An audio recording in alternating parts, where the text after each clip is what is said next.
Clippers. However, it was a certain picture that had the internet abuzz. Micah Goodell tweeted, "Hey, Russ Westbrook, my nephew's your biggest fan, with me right behind them, and they're going to be at the game tonight as on and off court, Brody."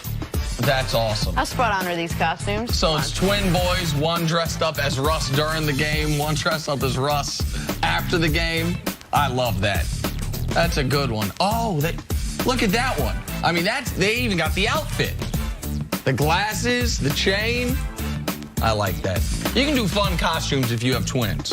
I'm so glad they picked that outfit compared to that one where he's like the safety patrol and he's got like some plastic stuff on. That's when he was a photographer. It wasn't safety patrol. He's wearing the photographer's vest. Last time I saw someone like that, they was letting people cross the street. Yeah, crossing guard.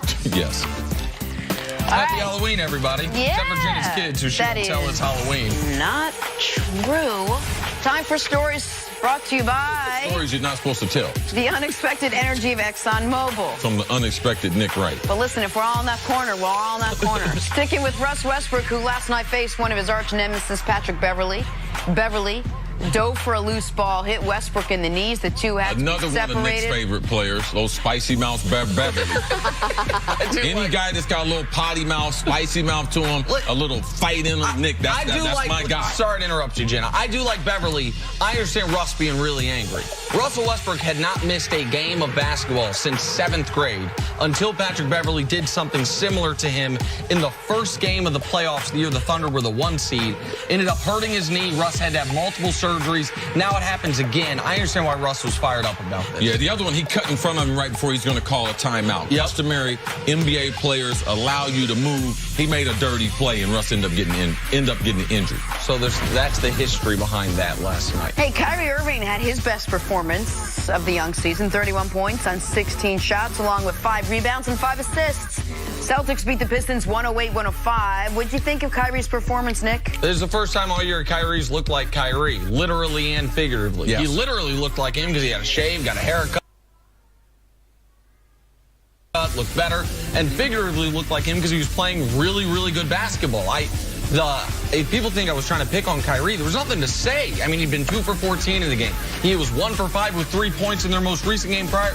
Yesterday, he was excellent. He's the biggest reason why they won. This is the first game this season Kyrie was the best player on the Celtics. Yep. So no, Nick wasn't picking on him. Look at his numbers. He was averaging a career low. Averaged 18 points, I think, his rookie year. Look at his numbers and see what. So last night, first time he looked explosive. Thank God he shaved. Thank God he got a haircut, took a bath, everything.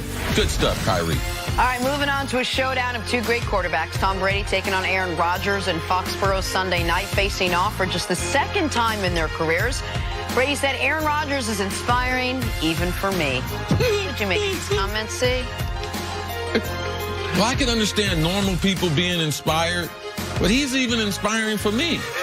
You know what I'm saying, Jenna? You know, I mean, it even inspires me, cause I don't need no motivation.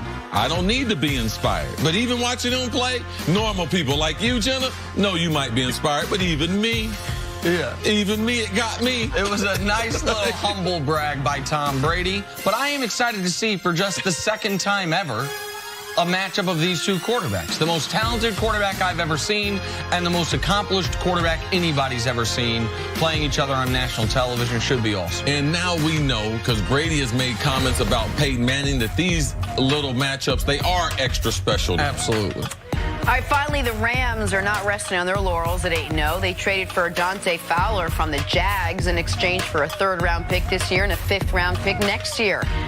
All right, CC, how much better does Fowler make the Rams? Oh, he makes them better right now. And it's not just because of his skill set. It's not because of what they have inside. It's because of what they have in the locker room. And I believe they really have a special coach in Wade Phillips. He was on the staff, the first staff that I got drafted into, Philadelphia. So I spent my first 3 years in the NFL.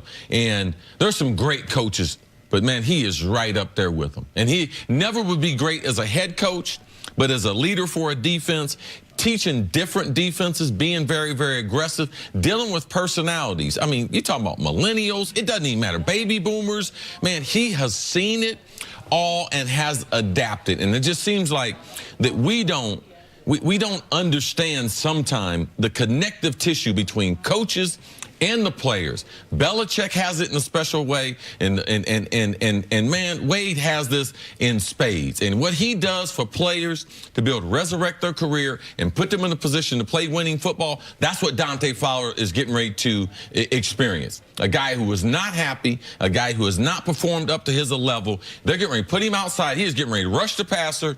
And, yeah, this is one thing this team was missing, and they went out and got a very, very explosive player. I look forward to watching him play with the Rams. And unlike the teams that picked up wide receivers, be it Golden Tate or Demaryius Thomas, see, we've talked about this. There's no system he needs to learn. What are the two things he knows how to do?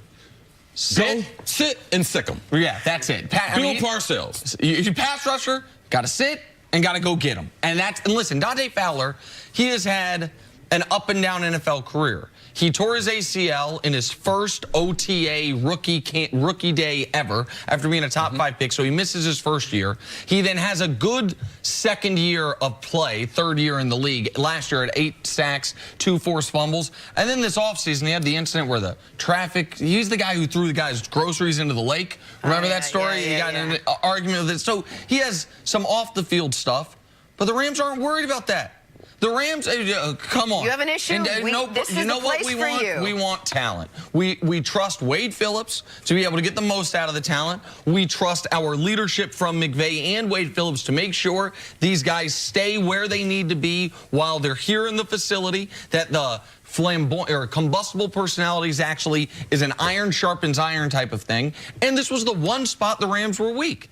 Edge rusher. And everywhere else, they are buttoned up across the board. I think this is a great trade for the Rams, too, because if you can see in the last 3 or 4 games, they started playing Ndamukong Suh more outside. He is not a defensive end. Now, he is a dominant force. He is a very, very good football player, but he's a defensive tackle. That's where he is going to be better suited. Now they can keep him inside with, I mean, with Aaron Donald, the way Aaron Donald is playing, and now you can keep Suh next to him, they have not been playing their best lineup because they had to move Suh to the outside. So now you move him inside. They have 16 sacks. I mean, I think Aaron Donald and Suh have 13 of the 16 sacks. So you add that speed rusher on the outside, and Jenna, he can play in the game if we're going to play tonight.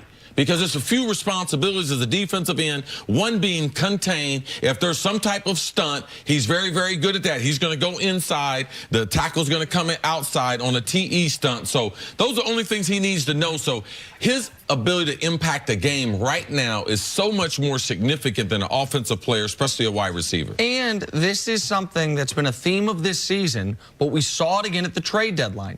The teams that are contenders, that have their quarterbacks on a rookie contract, have the flexibility to make these moves. Who traded for significant players at the trade deadline? The Rams, the Eagles, the Texans. What do they all have in common? A cheap quarterback so they can take on the salary of a former top 5 pick. They can give up a 3rd and 5th round pick down the road, which they paid a high price, a 3rd and a 5th for Dante Fowler, because they think they can win, and they should believe they can win the Super Bowl right now. If edge rusher was the only position of weakness on this team, did they do it? Did they just lock it up, basically? Well, you can't lock it up. I mean, this team still hasn't won a playoff game together. Like, we have to see how they perform in January. But they addressed their biggest position, their only position of weakness on the team. There were several teams that got better, and the best team in football got better.